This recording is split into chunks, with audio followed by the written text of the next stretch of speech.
नमस्कार मंडळी, आज फ्लॉवर, वाटाणा आणि बटाट्याची भाजी करणार आहे. तर त्यासाठी फ्लॉवर, वाटाणा, बटाटा व्यवस्थित धुवून आपण साफ करून घेतलेलं आहे आणि मिक्सरमध्ये टोमॅटोची आणि कांद्याची ग्रेव्ही केलेली आहे. इथे एका साईडला मी भात शिजत ठेवला होता. त्यानंतर कढईमध्ये तेल गरम करायला ठेवलेलं आहे. त्याच्यामध्ये आपण जी ग्रेव्ही केलेली कांदा टोमॅटोची ती ॲड केलेली आहे.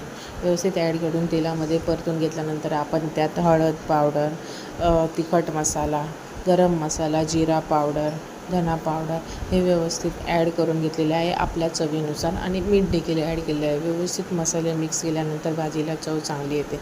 नंतर त्यामध्ये आपण आपले जिन्नस ॲड केलेले आहे. व्यवस्थित ॲड करून झाल्यानंतर त्यामध्ये पाणी सुटलेलं आहे भाजीला आणि थोडंसं एक्स्ट्रा पाणी देखील ॲड केलेलं आहे. वाफेवर शिजून द्यायची.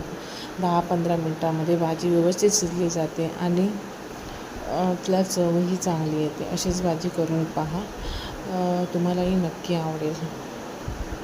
बघू शकता तुम्ही भाजीतलं पाणी आटून व्यवस्थित भाजी मस्त अशी ती तयार झाली आहे. मस्तपैकी चपातीबरोबर सर्व करा आणि सांगा कशी